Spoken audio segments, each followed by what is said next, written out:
আল্লাহ রাব্বুল আলামিন নবীজি সাল্লাল্লাহু আলাইহি সাল্লামের ব্যাপারে ক্রিস্টাল ক্লিয়ার কনসেপ্ট দিচ্ছেন কিয়ামত পর্যন্ত মানুষের জন্য। আল্লাহর নবী জানাচ্ছেন, ও দুনিয়ার মানুষ ভালো করে শুনে নাও, আমার নবীকে আমি নিজে জানাচ্ছি। আল্লাহ বলছেন, ওয়ালাউলা ফাদলুল্লাহি আলাইকা ওয়া রাহমাতুহু, হে নবী আপনার প্রতি যদি আল্লাহ রাব্বুল আলামিনের স্পেশাল ফদল, স্পেশাল সফল করে দেওয়ার আল্লাহর পক্ষ থেকে পরিকল্পনা এবং তার রহমত যদি না থাকতো, লাহাম্মাত তাইফাতুম মিনহুম আইয়ুদিল্লু, একদল তো আপনাকে গাফেল বানায় দেওয়ার জন্য গভীরভাবে ষড়যন্ত্রে লিপ্ত হয়েই গেছিল।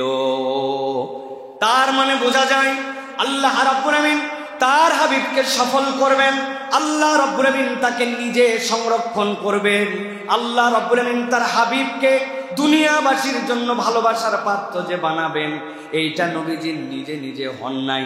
আল্লাহ রাব্বুল আলামিন নিজে গাইড করে করে আল্লাহ রাব্বুল আলামিন যাবতীয় চক্রান্ত থেকে নবীজিকে হেফাজত করেছেন।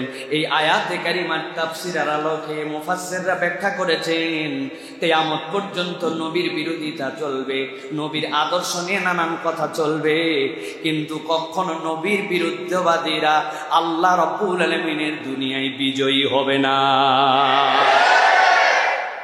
নবীজি সাল্লাল্লাহু আলাইহি ওয়াসাল্লামের ব্যাপারে আল্লাহ রাব্বুল আলামিন বলছেন, ওয়া মা ইউদিল্লুনা ইল্লা আনফুসাহুম ওয়া মা ইয়াদুররুনাক, আমি আল্লাহ গ্যারান্টার হলাম তারা কখনো আপনাকে পথভ্রষ্ট করতে পারবেই না, বরং নবীর আদর্শ নিয়ে নবীর বিপক্ষে যারা আসবে, আল্লাহ বলছেন ইল্লা আনফুসাহুম, তারা নিজেরাই নিজেদেরকে বিভ্রান্ত করে ফেলবে, ওয়া মা ইয়াদুররুনাক, আপনার কোনো ক্ষতি তারা করতে পারবে না, মিন শাই, আল্লাহ বলছেন চুল পরিমাণও তারা ক্ষতি করতে পারবে না, বরং নবীর বিরুদ্ধে যারা আসবে তারা নিজেরাই নিজেদের ক্ষতির মধ্যে ফেলে দিবে। আল্লাহ রাব্বুল আলামিন এরপরে বলছেন, ওয়ানজালাল্লাহু আলাইকাল কিতাবা ওয়াল হিকমাতা ওয়াআল্লামাকা মা লাম তাকুন তা'লাম ওয়া কানা ফাদলুল্লাহি আলাইকা আযীমা।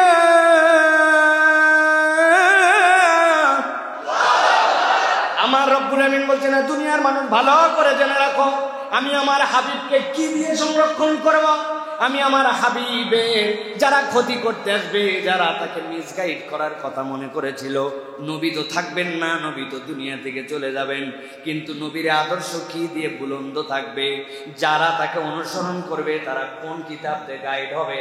আল্লাহ বলছেন, ওয়া আনজালাল্লাহু আলাইকাল কিতাব, রব আপনার প্রতি কিতাব নাজিল করেছেন, ওয়াল হিকমা, প্রজ্ঞা দিয়েছেন এর মধ্যে, ওয়া আল্লামাকা মা লাম তাকুন তা'লাম, আর এমন কিছু আপনাকে শিখিয়েছেন হে হাবিব যে বিষয়ে আপনি সম্মুখ জ্ঞাত ছিলেন না।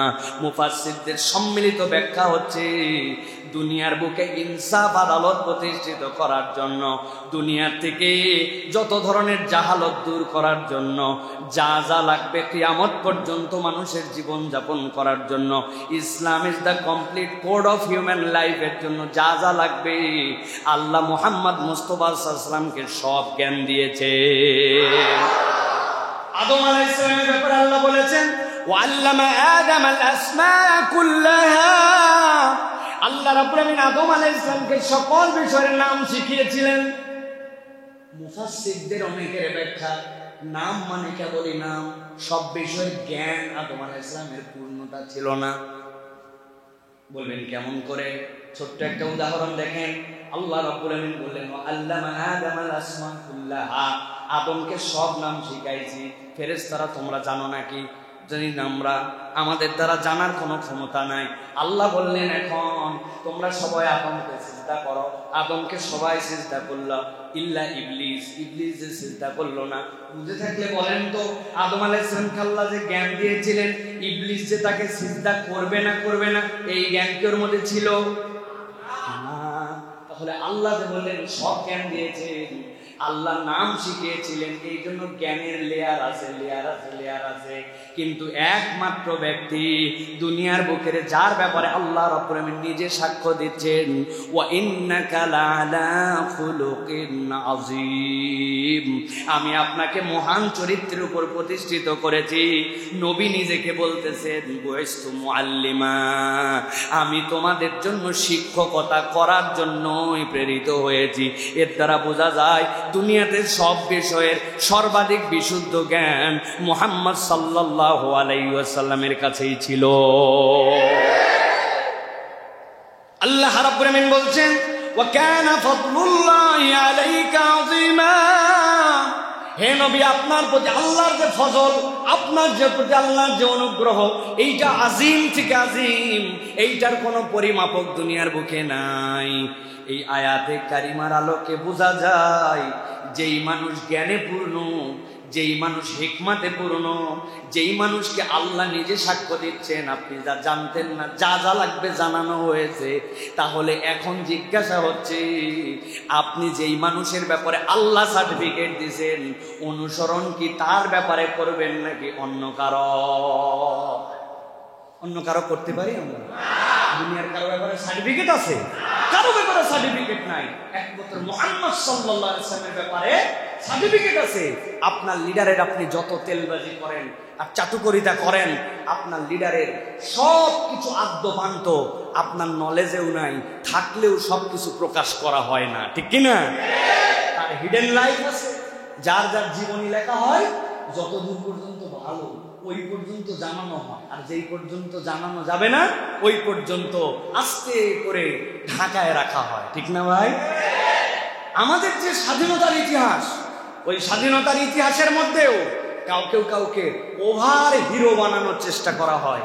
আমাদের যারা বিশ্লেষক তাদের বক্তব্য হচ্ছে স্বাধীনতার যে পিরিয়ডটা আমাদের 9 মাস, ওই সময় এমন কতগুলো লিডার পরিস্থিতির কারণে এই দেশেই ছিলেন না, এই যুদ্ধের প্র্যাকটিক্যালের সাথে তাদের কোনো সম্পৃক্ততাই ছিল না। এখন বয়ান যদি আপনি যুদ্ধের দেন, যেই লোক ছিলই না 9 মাস, তাকে কিভাবে সম্পৃক্ত করবেন? এই জন্য এই গ্যাপ পূরণ করার জন্য এত পরিমাণ তেল মারা হয়েছে যে 24 ঘন্টার মধ্যে নাম নিশানা মানুষ আবার মুছে ফেলেছে। কথা কিন্তু বুঝলেন, কোনো হিংসাত্মক কথা এখানে নাই, বুঝের কথা এটা, যে আপনি কাকে আপনার আদর্শের মানদণ্ড ঠিক করছেন, এটা আপনাকে নৈতিকভাবে মন থেকে পরিষ্কার হতে হবে। শুধুমাত্র ঠিক ঠিক আর জোরে জোরে হো হো বললে হবে না, এই বুঝ আপনাকে পরিষ্কার করতে হবে, ঠিক কিনা? প্রিয় ভাইয়েরা, এই আয়াতে কারিমার আলোকে আমাদের যারা সালাফরা বলছেন মানুষের জীবনে সফলতার সূত্র 5টা। কয়টা? এই আয়াতে কারিমার আলোকে সফলতার সূত্র 5টা জীবনের সর্বক্ষেত্রে। 1 নম্বর আল্লাহর দয়া, 2 নম্বর কিতাবের জ্ঞান, 3 নম্বর প্রজ্ঞা, 4 নম্বর ওহী নির্দেশিত শিক্ষা, 5 নম্বর আল্লাহর বিশেষ ফজল। আপনি আপনার জীবনের যে ক্ষেত্রে সফল হতে চান, আল্লাহর দয়া লাগবে, কিতাবের জ্ঞান লাগবে, প্রজ্ঞা লাগবে, 4 নম্বর ওহীর নির্দেশিত নির্দেশিকা লাগবে। আপনি আপনার মতো করে নির্দেশিকা বানাতে পারবেন না, আপনি কোনো ইজম প্রতিষ্ঠিত করতে পারবেন না। আপনি বলবেন আমি আরবের ইসলাম পছন্দ করি না, আপনি বলবেন আমি তুরস্কের ইসলাম পছন্দ করি না, আপনি বলবেন আমি ইরানের ইসলাম পছন্দ করি না। কি পছন্দ করে? আমি ইন্দো ইসলাম পছন্দ করি। ইন্দো ইসলাম একটা নাস্তিকবাদের প্রমাণ, কেননা এর সাথে সুফিজম, এর সাথে নানান কিছু সংমিশ্রণ, এর সাথে লালনবাদ মিশায়া তারা আমাদেরকে এমন এক ইসলাম দিতে চায়। গাঁজা খান, নো প্রবলেম, নামাজ পড়েন না, নো প্রবলেম, বদমাইশি করেন, নো প্রবলেম। আপনি আল্লাহর খলিফা, দুনিয়ার বুকে আপনার যেটা চিন্তা চেতনা উপকার, ওই অনুযায়ী যা আইন হবে ওটাই আল্লাহর আইন। এই সকল ভণ্ড কথা এখন আমাদেরকে গিলাতে চায়। খুব সাবধান এখান থেকে প্রিয় ভাই। তাহলে এই যে এই বিষয়টি আমরা দেখলাম, যে মানুষের জীবনের সফলতার এটা একটা সূত্র। আল্লাহ রাব্বুল আলামিন সূরা আহজাব 33 নম্বর সূরার 45-46 নম্বর আয়াতে কারিমার মধ্যে নবী করিম সাল্লাল্লাহু আলাইহি ওয়াসাল্লামের ভালোবাসা কেন জরুরি এটার আরেকটা কারণ ব্যাখ্যা করছেন। আল্লাহ রাব্বুল আলামিন বলছেন, ইয়া আইয়ুহান নাবিয়্যু ইন্না আরসালনাকা শাহিদান ওয়া মুবাশশিরান ওয়া নাযীরা ওয়া দাঈয়ান ইলাল্লাহি বিইذনিহি ওয়া সিরাজাম মুনীরা। আল্লাহ ঘোষণা দিচ্ছেন, হে আমার হাবিব, ইন্না আরসালনাকা শাহিদান ওয়া মুবাশশিরা, আপনাকে আমি সাক্ষ্য স্বরূপ প্রেরণ করেছি, আপনাকে আমি খুশখবরি দাতা হিসেবে প্রেরণ করেছি, সাথে সাথে আপনাকে আমি ভীতি প্রদর্শনকারী হিসাবেও প্রেরণ করেছি। গভীর মনোযোগে কোরআনের আয়াত বিশ্লেষণ করলে দেখা যায় আল্লাহ যত পয়গম্বর দুনিয়াতে প্রেরণ করেছেন, পয়গম্বররা নিজেদের পরিচয় যখন দিয়েছেন ওই পরিচয়গুলো আল্লাহ কোরআনে উল্লেখ করেছেন। নূহ আলাইহিস সালাম বলেছেন, আমি তোমাদের কাছে কেন এসেছি জানো? আমি তোমাদের কাছে এসেছি তোমাদেরকে ভীতি প্রদর্শন করার জন্য। আল্লাহ রাব্বুল আমিন একমাত্র মুহাম্মদ সাল্লাল্লাহু আলাইহি ওয়াসাল্লামের ব্যাপারে বলেছেন আগে মুবাশশির, নবী আমার ভয় দেখাবেন, নবী আমার সতর্ক করবেন, কিন্তু আমার নবী হচ্ছেন সবার আগে খুশখবরি দাতা, সুসংবাদদাতা। আল্লাহ রাব্বুল আমিন এই জন্য নবী করিম সাল্লাল্লাহু আলাইহি ওয়াসাল্লামকে নিজে বলছেন, আপনি হচ্ছেন শাহেদ। সবার শেষে যেই মানুষ আসলো, সকল পয়গম্বর আগে চলে গেল, কিন্তু আল্লাহ তাকে শাহেদ বানালেন।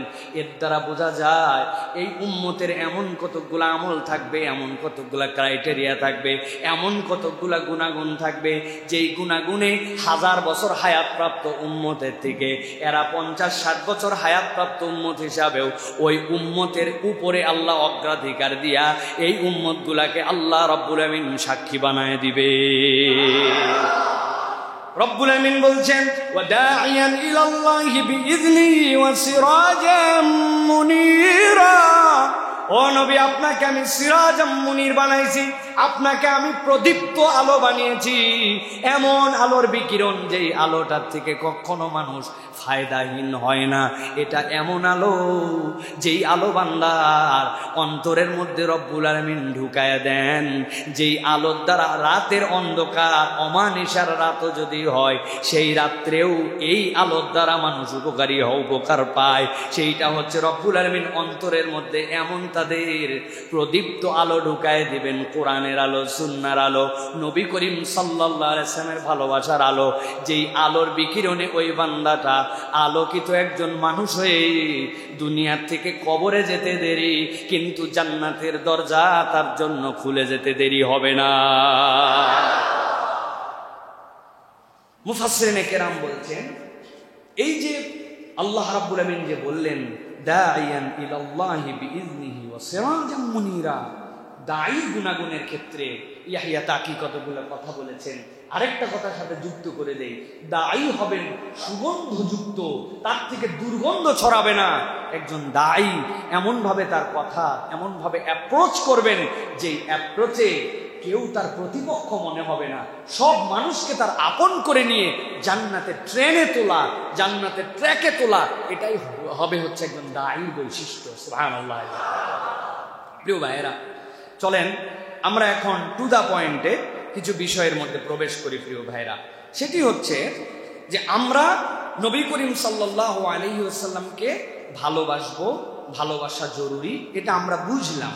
কিন্তু রাসূলুল্লাহ সাল্লাল্লাহু আলাইহি ওয়াসাল্লামের ভালোবাসার স্বরূপ বা প্রকাশটা কিভাবে হবে, এটা ধরনটা কি হবে?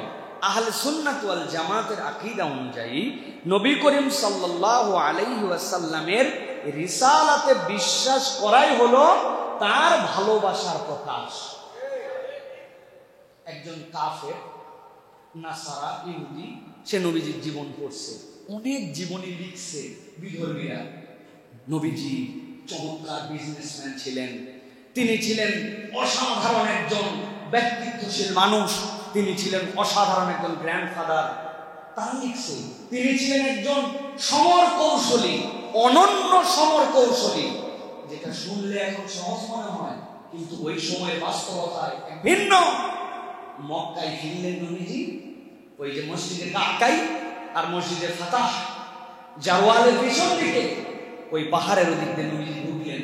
সাহাবায়ে কেরামকে বলে দিলেন, খবরদার, বাথরুম বানাবে কম আর চুলা বানাবে বেশি, প্রতি 3 জনে 1 চুলা। অথচ 1 ডেক রান্না করলে হয়, 1 ডেকে 50 জন 60 জন হয়। সাহাবায়ে কেরাম অত বোঝেন না, কিন্তু কি বলছেন, 3 জনে 1 চুলা আর বাথরুম কম। সাহাবায়ে কেরামের বাথরুম কম মানে কি বাথরুম কম লাগবে? বাথরুম লাগছে, কম বানাতে বলছে নবীজি। পুরা পাহাড়ের যেখানে আড়াল আবডাল গাছ সব জায়গায় সাহাবায়ে কেরাম কাম সারছে। আর রাত্রেবেলা 3 জনে 1 চুলা, হাই রে হাই, মুশকিল 10,000 লোক, চুলা কত? 3,500 টাকা। রাত্রেবেলা 3,500 আলো, উপর থেকে লোক পাঠাইছে আবু সুফিয়ান বাহিনী। দেখো তো লোক কত, উপরে পাহাড়ে উঠে বলছে আল্লাহু আকবার। লোক তো দূরের কথা, যেদিক দিয়ে দেখতে যায় সেদিক দিয়ে পায়ে ময়লা লাগে, আর তাকায় দেখি লাখে লাখে চুলা। কত চুলা? লাখে লাখে চুলা। আলো দেখে মাথা খারাপ, লোক 10,000।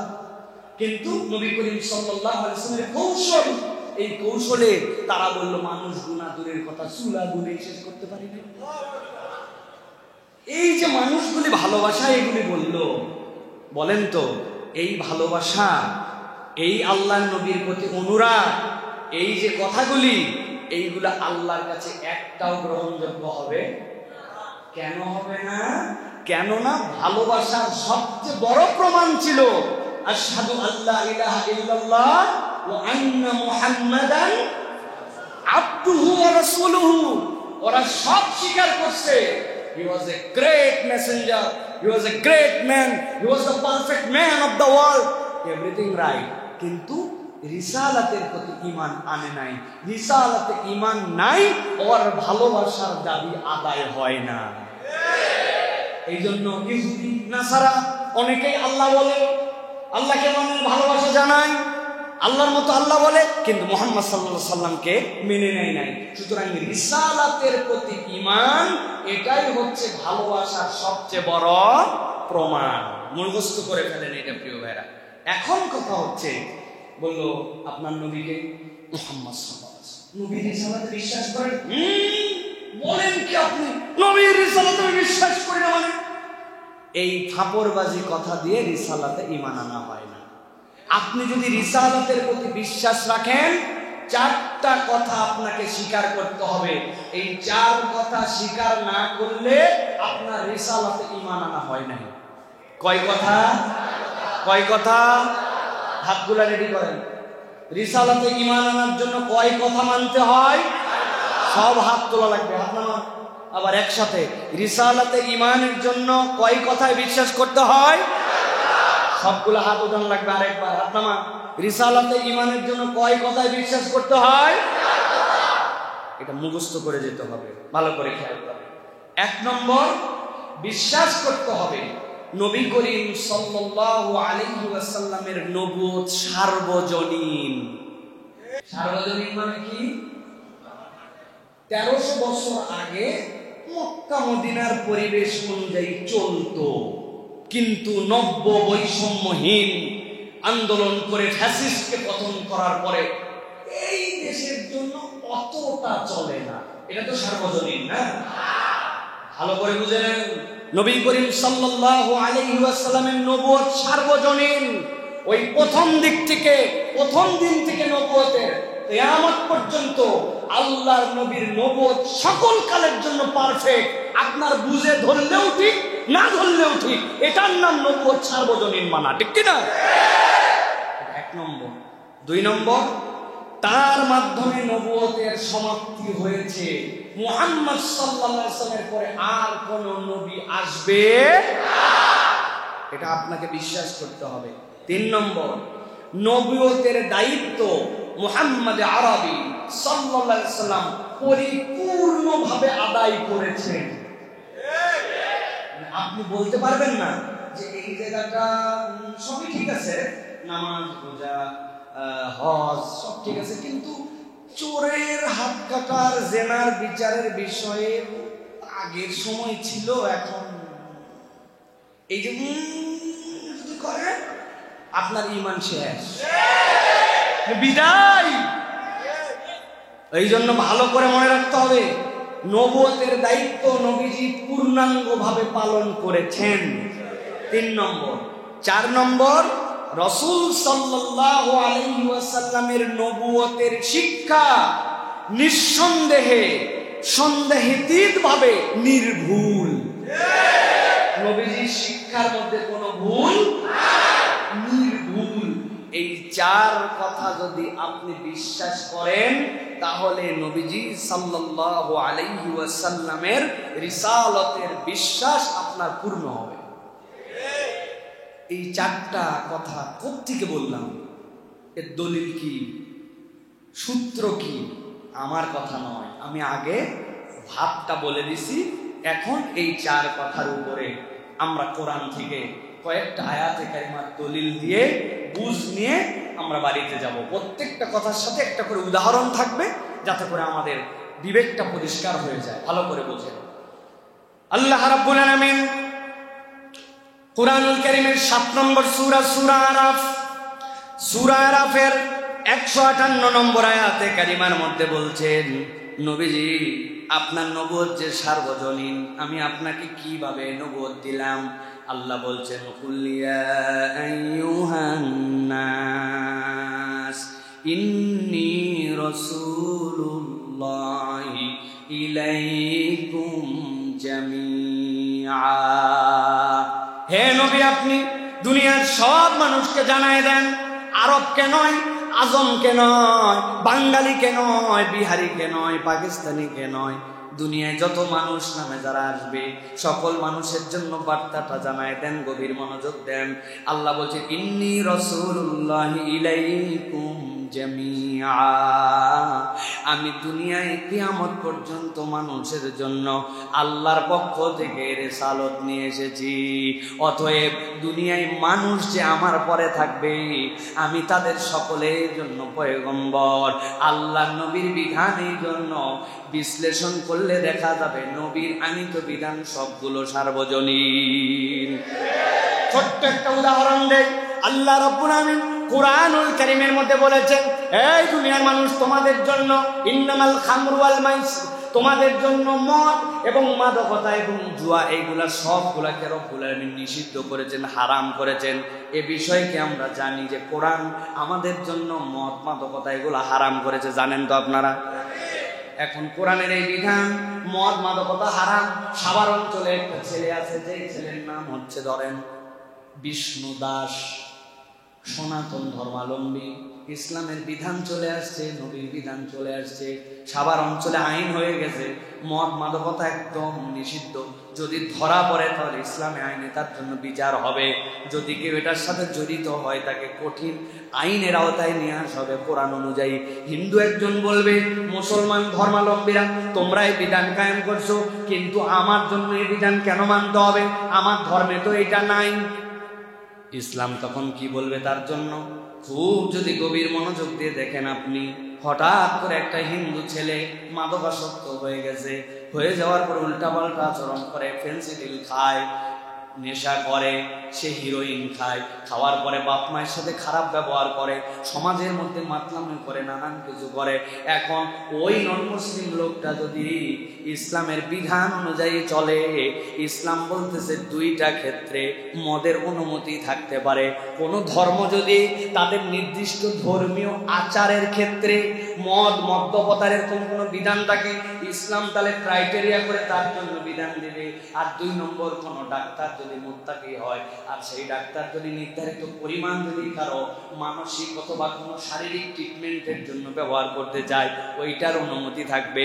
কিন্তু এর বাহিরে আর জেনারেল ভাবে মদের কোনো ব্যবহার থাকবে না।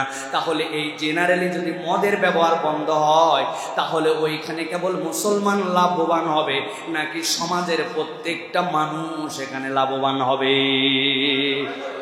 গভীর মনোযোগে প্রত্যেকটা কথা, প্রত্যেকটা আইন যদি বিশ্লেষণ করি, একজন হিন্দু মেয়ে, সেই মেয়ে স্কুলে যায়, কোনো বাপের বেটার ক্ষমতা নাই, সে তার ড্রেস কোড মেনে চলবে, কিন্তু তার দিকে তাকাবে, তাকে টিস করবে, তাকে অপমান করবে, অথবা তার ওড়না ধরে টান দেবে অন্য ধর্মাবলম্বী বলে।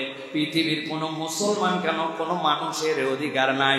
অতএব নারীবাদী যে আইন ইসলামে আছে, আল্লাহ নবী সার্বজনীন নবুয়তের মধ্যে যেটা স্বীকৃত ওইটা যদি প্রতিষ্ঠিত হয়, তাহলে মুসলমান যেরকম করে বেনিফিটেড হবে, অমুসলমানরাও এই আইন দ্বারা বেনিফিটেড হবে, ঠিক কিনা? এই জন্য আল্লাহ রাব্বুল আলামিন বলছেন, কুল ইয়া আইয়ুহান নাস ইন্নী রাসূলুল্লাহি ইলাইকুম জামিআ। কিয়ামত পর্যন্ত মানুষের জন্য জানায় রাখেন, আমি কেবল কোন নির্দিষ্ট এলাকার জন্য আসি নাই, আমার নবুয়তটাকে আল্লাহ রাব্বুল আলামিন সার্বজনীন করে প্রেরণ করেছেন। তার নবুয়তের দ্বারা রব্বুল আলামিন আপনার আমার জন্য এমন বিধানকে ঢুকাই দিয়েছেন যেটা কিয়ামত পর্যন্ত মানুষ যদি চিন্তা করে অবাক হয়ে সে লক্ষ্য করবে আল্লাহ নবীর প্রত্যেকটা বিধান কিয়ামত পর্যন্ত মানুষের জন্য কত পারফেক্ট। আপনাদের এলাকায় সবারে করোনা হয়েছিল না? করোনার সময় আপনাদেরকে হাত ধোয়া শেখাইছিল না? কয় ভাবে, 6 ভাবে, কয় সেকেন্ড, 20 সেকেন্ড, ভুলে গেছেন না? 6 ভাবে হাত ধোয়া ঠিক না? আরে এইসে হ্যান্ড ওয়াশ বানাই ফেলছিল বইয়ের থেকে। এইসে আমরা বলছি হ্যান্ড, পরে ওইটার নাম হচ্ছে হ্যান্ড ওয়াশ, হাত ধোয়া। ভালো করে খেয়াল করেন, গভীর মনোযোগে লক্ষ্য করেন নবীর বিধানগুলা কিরকম সার্বজনীন। করোনার সময় মানুষকে বলছে হাত ধোও, এক বেটা খুব ভালো করে হাত ধুইছে, ধোয়ার পরে হঠাৎ করে ওনার কপাল চুলকায়, কি করবে আর কপালে হাতে চুলকাইছে। চুলকানোর পরে মনে হয়েছে আরে হাত ধোয়ার আগেও তো কপালে একবার হাত দিছিলাম, এখন যে হাত ধোয়ার পর আবার দিলাম, ভাইরাস তো আবার আসলো, কি করবে, আবার হাত। এরপরে চিন্তা করছে আর কোথাও হাত দেব না, যত চুলকাক আর কোথাও চুলকাবো না। বাঙালি যদি একবার চিন্তা করে কোথাও চুলকাবো না, গোটা শরীর চুলকায়। অনেকক্ষণ পরে হাতের এই জায়গায় হাত দিয়ে দেওয়ার পরে মানে যাহারে এটাও তো হাত ধোয়ার আগে একবারে হাত দিয়েছিলাম, মুসিবত তো, কি করব, আবার হাত ধোও। ধুতেই থাকো ধুতেই থাকো, তোমার সাবান স্লো নাকি রে? বিজ্ঞাপন করছেন না? ভালো করে খেয়াল করেন, আপনার হাত ধোয়া 1450 বছর পরে নবী 6 তরিকায় 20 সেকেন্ড শিখায়, আর আমার নবীকে শিখিয়ে দিয়েছেন 1400 বছর আগে আমার আল্লাহ। কোথায় করোনা, কোথায় কি? নবী আপনার উম্মতকে সবচেয়ে পারফেক্ট হাত ধোয়াটা শিখান।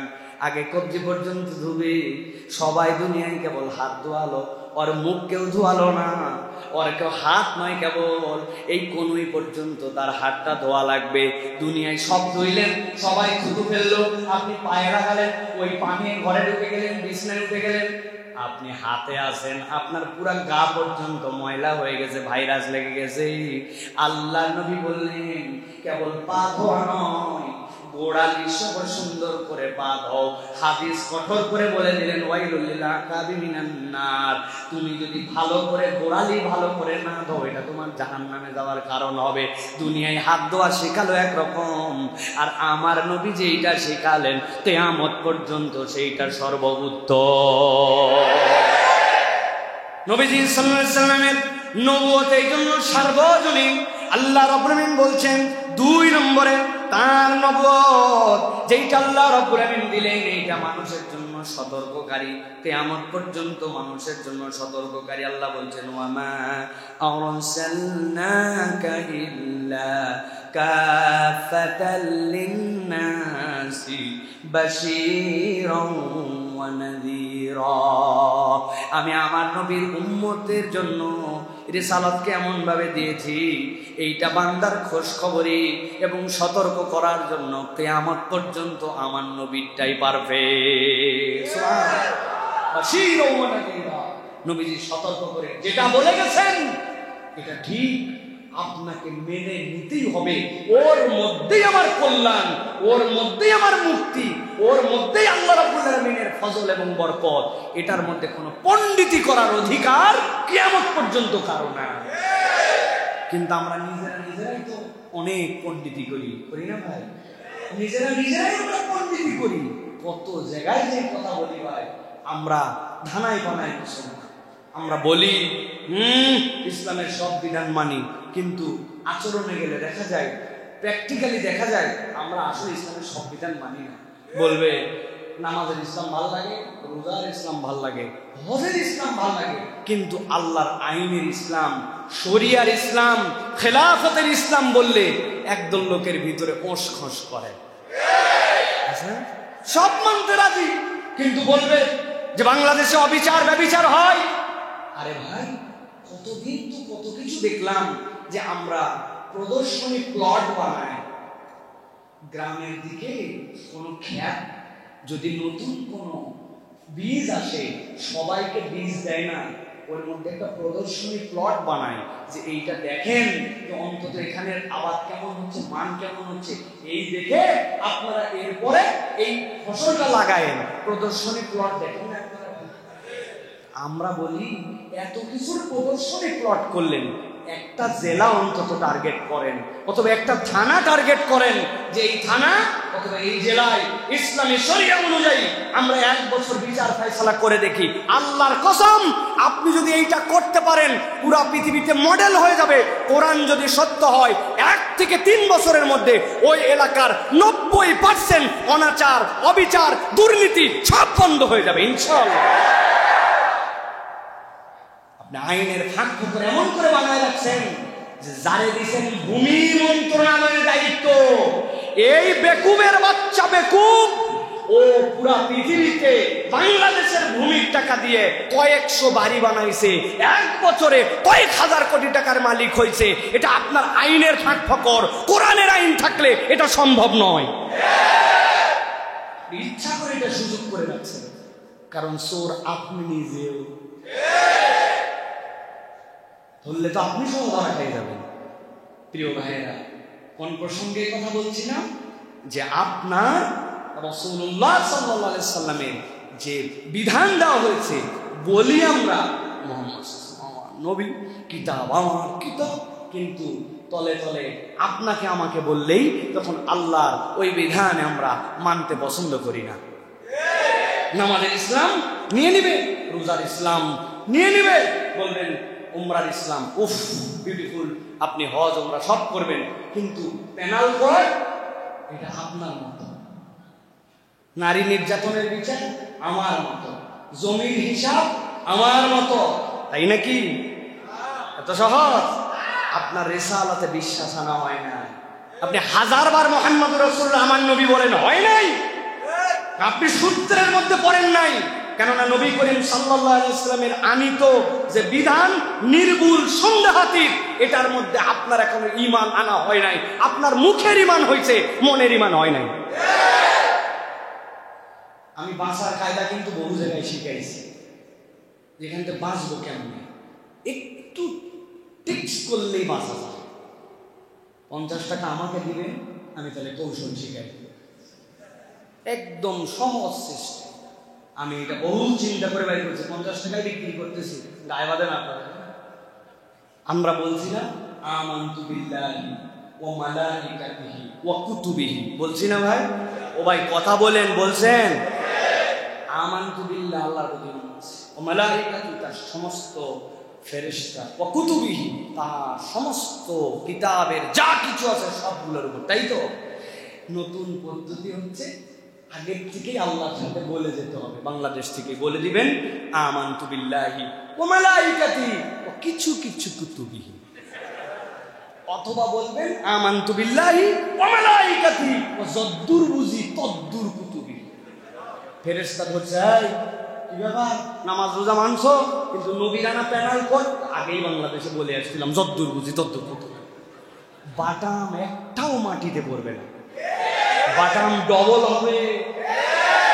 অতএব প্রিয় ভাইয়েরা, এই ধানাই বানাই করে বাঁচার কোনো সুযোগ, তাহলে নবুয়ত সার্বজনীন, এটা আমরা এই আয়াতে কারিমার আলোকে বুঝলাম। প্রিয় ভাইয়েরা, আল্লাহ রাব্বুল আলামিন এরপরে নবীজি সাল্লাল্লাহু আলাইহি সাল্লামকে বলছেন, নবী করিম সাল্লাল্লাহু আলাইহি সাল্লাম আল্লাহর পক্ষ থেকে এমন একজন পয়গম্বর, নবী নিজে সাক্ষ্য দিচ্ছেন, হে রাসূল আপনি জানান, ওয়ামা আরসালনাকা ইল্লা রাহমাতাল লিল আলামিন, দুনিয়ার বুকে আপনাকে রহমাতাল লিল আলামিন করে প্রেরণ করা হয়েছে।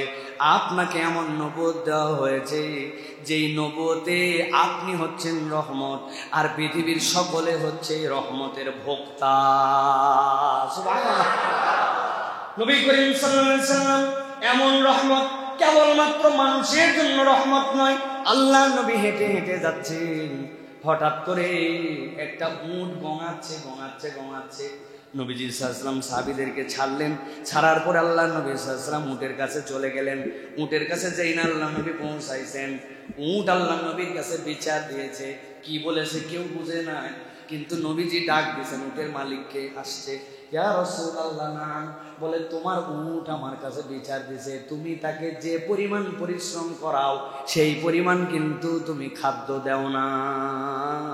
একটা উট আল্লাহ নবীকে চিনে আল্লাহ নবীর কাছে বিচার নিয়ে আসছে। নবীজি সাল্লাল্লাহু আলাইহি ওয়াসাল্লাম একাই আছেন।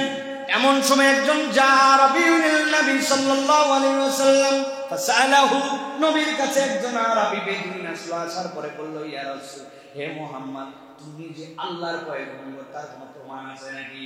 নবীজি বললেন, তুমি কার কাছে জিজ্ঞাসা করবে সেই তো বলবে।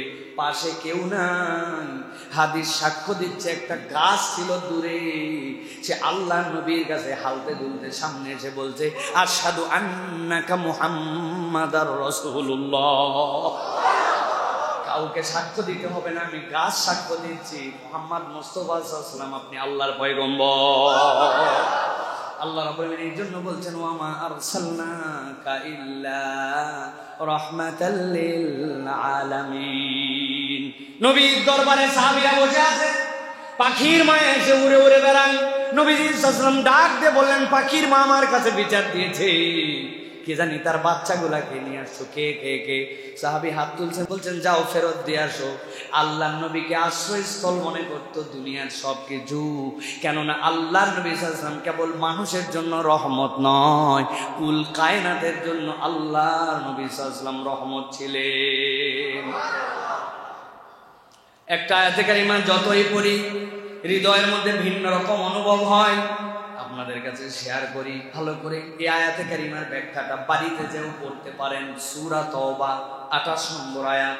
আল্লাহ রাব্বুল আলামিন সাদা মাটা কথায় নবীর একটা পরিচয় দিয়েছেন, লাকাদ জাআকুম রাসূলুম মিন আনফুসিকুম আজিজুন আলাইহি মা আনিতুম হারিসুন আলাইকুম বিল মুমিনিনা রাউফুর রহিম।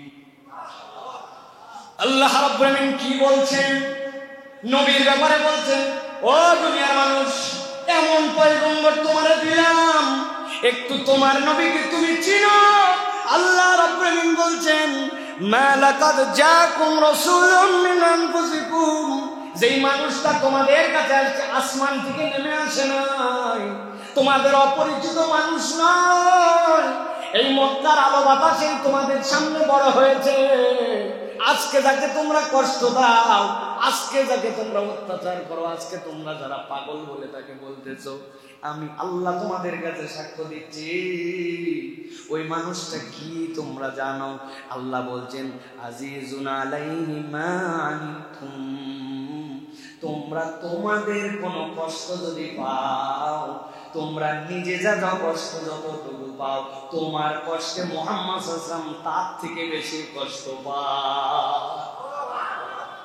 কষ্ট পাইছি আমি, ব্যথা আমার, দুঃখ আমার, কিন্তু আল্লাহ বলছেন, নবীজি তোমার ব্যথার থেকে বেশি ব্যথা পায়। এরপর আল্লাহ রাব্বুল আলামিন বলছেন, হারিসুন আলাইকুম বিল মুমিনিনা রাউফুর রহিম।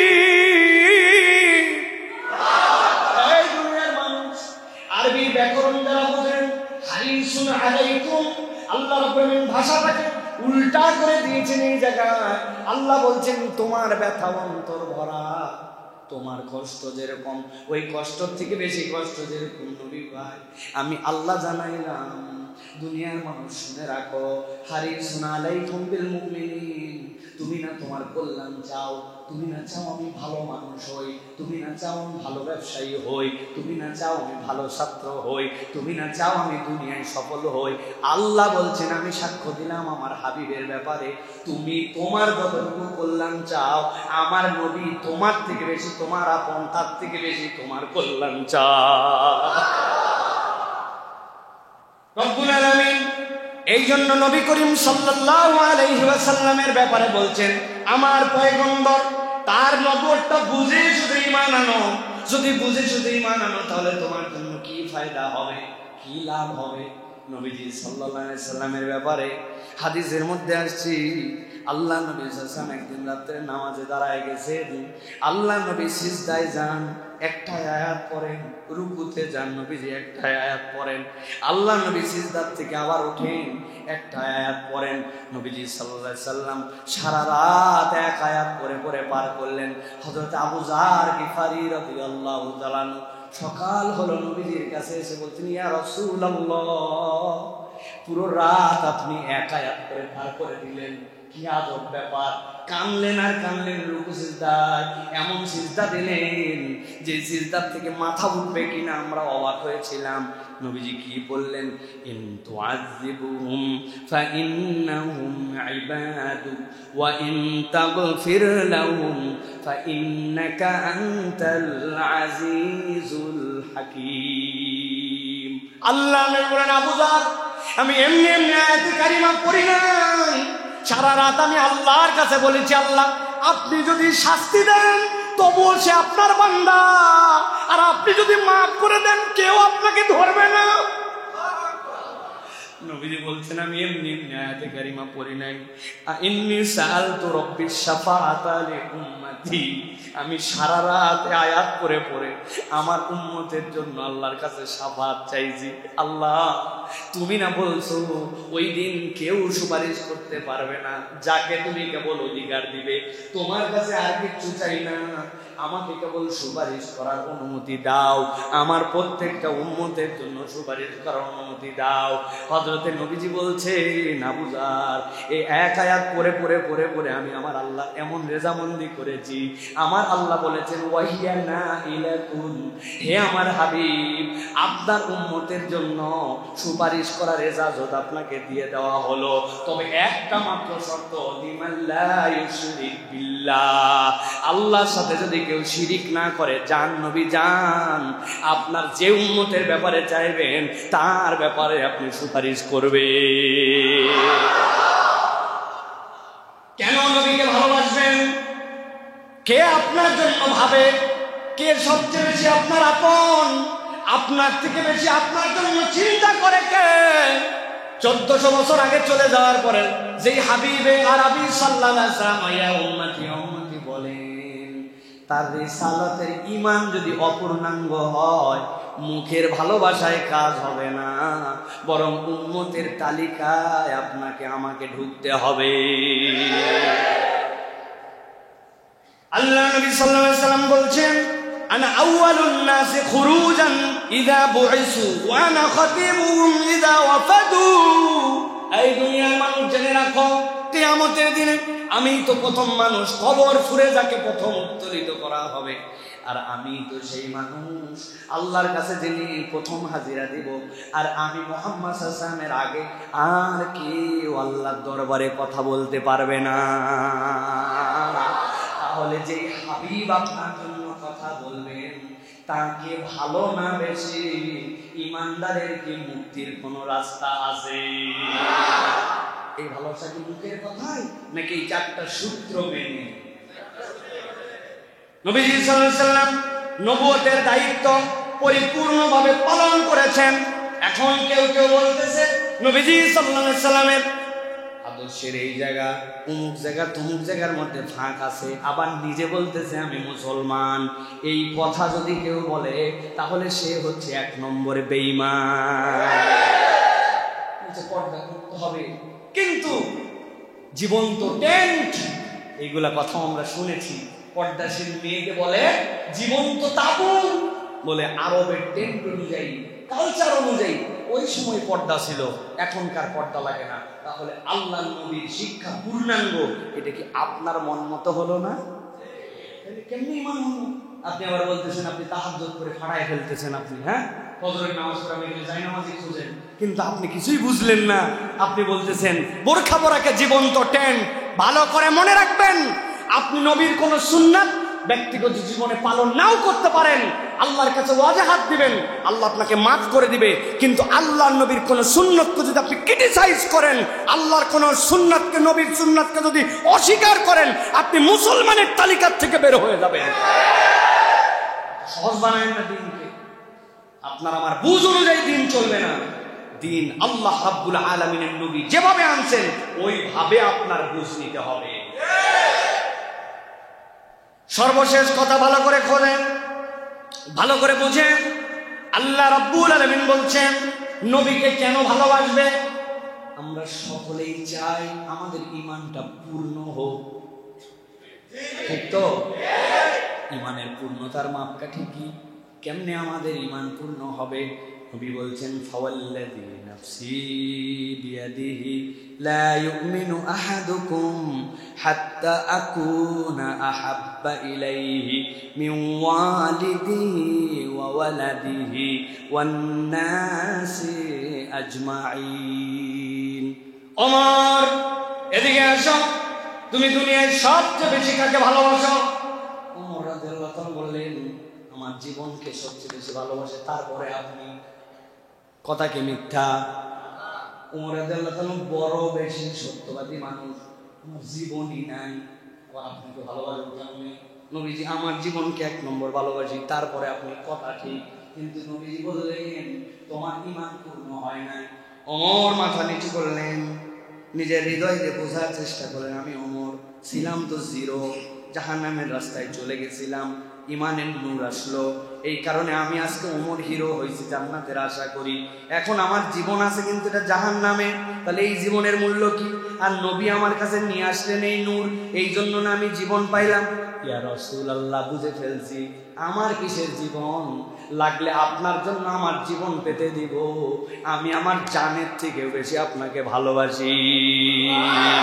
নবীজি বললেন এখন আকমালাল ঈমান, তোমার ঈমান এখন পূর্ণ হয়েছে। ওই নবীজি সাল্লাল্লাহু আলাইহি ওয়াসাল্লাম বলছেন ফাওয়াল্লাযী নাফসি বিয়াদিহি লা ইউমিনু আহাদুকুম হাত্তা আকুনা হাব্বা ইলাইহি মিন ওয়ালিদিহি ওয়া ওয়ালাদিহি ওয়ান নাসি আজমাইন। দুনিয়ার যত মানুষ, দুনিয়ার তোমার সন্তান, তোমার পিতা যাই থাকুক না কেন, আমি মুহাম্মদ সাল্লাল্লাহু আলাইহি ওয়াসাল্লাম যদি সব কিছুর উপরে তোমার কাছে মর্যাদাশীল মোহাব্বতের আইটেম না হই, তোমার ঈমান পূর্ণ হয় না, ঈমান পূর্ণ হয় না। ভাই দাড়িটা রাখে নেন ভাই, কই ভাই দাড়ি রাখলে আনস্মার্ট লাগে, আছে না ভাই? আপনি দাড়ি না রাখতে পারলে আল্লাহ আপনাকে মাফ করে দিতেও পারেন, একটা ফিস্কের গুনাহ হতে পারে, কিন্তু যদি বলেন দাড়ি রাখলে আনস্মার্ট লাগে, তাহলে পৃথিবীর আল্লাহ ঘোষিত সবচেয়ে স্মার্ট মানুষ মুহাম্মদ সাল্লাল্লাহু আলাইহি ওয়াসাল্লামকে আপনি ক্রিটিসাইজ করলেন, আপনার ঈমান আনা হয় নাই। ভালো করে বুঝে নেন, এটা হইচই আইটেম না। আপনি পর্দা করতে পারে একজন মানুষ, এটা তার গুনাহ হবে, কিন্তু আপনি বলতেছেন পর্দা করা ব্যাকডেটেড আইটেম, ওইটা চলে না। তাহলে আল্লাহর নবী তার নবুয়তের শিক্ষা সন্দেহাতীত ভাবে নির্ভুল আপনার বিশ্বাস আনা হয় নাই। আপনি যতই মুহাম্মদুর রাসূলুল্লাহ বলেন, আপনার নবুয়তের রিসালাতের ঈমান হয় নাই, বুঝছেন? মামলা কিন্তু অনেক জটিল, এই জন্য বুঝে নেন।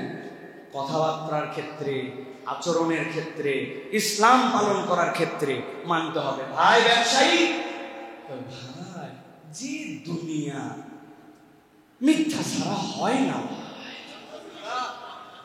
আরে আমাদের কাছে বল, আপনার মতো লোক চেনা লোক বলে কেনা দামে দিলাম, আপনি আমার বউয়ের কাস্টমার, 11টার সময় গেছে 20 নম্বর কাস্টমার, কিন্তু হালাল মাল, হালাল জিনিস বিক্রির জন্য বলছে বোনের কাস্টমার চেনা লোক বলে কেনা দামে দিলাম। তুমি কেনা দামে দিলে তোমার সংসার চলে না, তোমার তো লাভ করা লাগবে। আর পণ্য হালাল, দোকান হালাল, সব হালাল, শুধু এইটুকু বলার কারণে সব ভেজাল। কি জন্য বললো? চলে না হুজুর, সেই যুগ কি আছে? সাহাবীদের যুগ পাইছেন, একটু টেকনিক করা লাগে। তার মানে আপনি কি বুঝালেন? আপনি বুঝালেন যে নবুয়তের শিক্ষা সন্দেহাত্মকভাবে নির্ভুল না, বাঙালি খাবারের ব্যবসায়ীদের জন্য একটু ভিন্ন। খুব সাবধান প্রিয় ভাইয়েরা। এই জন্য নবী করিম সাল্লাল্লাহু আলাইহি ওয়াসাল্লামের প্রতি আমাদের এই বিষয়গুলি খুব গভীরভাবে অন্তর থেকে ধারণ করতে হবে। একটা আয়াতে কারিমা বলে শেষ করে দেব প্রিয় ভাইয়েরা।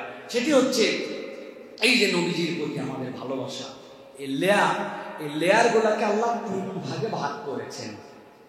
মর্যাদা সকলের আছে, কিন্তু নবী করিম সাল্লাল্লাহু আলাইহি ওয়াসাল্লাম ভাই বলে অন্য কাউকে সম্বোধন করেন না, ভাই বলে সম্বোধন করেছেন আমাদেরকে। ওই যুগ, যেই যুগে নবী করিম সাল্লাল্লাহু আলাইহি ওয়াসাল্লামকে দেখার পরে এমন আকর্ষণ ছিল আল্লাহর নবী সাল্লাল্লাহু আলাইহি ওয়াসাল্লামের, মানুষ তো পাগল হয়ে যেত। নবীজিকে দেখার পরে সহ্য করা কঠিন হতো। পারস্য থেকে পাঠিয়েছে খবর নিয়ে আসো, তার সাথে লোকজন আচরণ কেমন করে। ওরা ইনভেস্টিগেশন করে যে বলছে, আজব ব্যাপার, আপনাকে আমরা অনেক সম্মান করি, পারস্যের হিরাক্লিয়াস অন্যান্য যারা ছিল অনেক সম্মান, অনেক মর্যাদা দেই, কিন্তু মুহাম্মদ সাল্লাল্লাহু আলাইহি ওয়াসাল্লামের সাথীরা তার থুতু মাটিতে পড়তে দেয় না। থুতু পড়ার আগে ওইটা হাত পেতে নিয়ে কে কার আগে মুখে লাগাতে পারে। নবীজির ওযুর পানি নিচে গড়াতে দেয় না, সেখান থেকে নিয়ে নেওয়ার জন্য চেষ্টা করে। নবী করিম সাল্লাল্লাহু আলাইহি ওয়াসাল্লামের গায়ের ঘাম সংরক্ষণ করে। তার পাশে যখন বসে থাকে মনে হয় আসমান থেকে এসে পাখি যদি তাদের চোখ ঠুকরায় তুলে নিয়ে যায়, তারপরেও কথা বলে না। যেই মানুষকে এইরকম মহব্বত করে পৃথিবীতে তার নজির নাই, তার সাথীদেরকে হারাবে এরকম কারো যোগ্যতা নাই। তাকে দেখলে এই ফিল হতো, তার চেহারার এই ফিল হতো। সাহাবীরা বলছেন, আমরা নবীজির সাথে যখন মুসাফা করতাম, এরপরে হাত শুকলে বহুদিন পর্যন্ত আমাদের ঘ্রাণ থেকে যেত, এত সুঘ্রাণ তার গায়ে।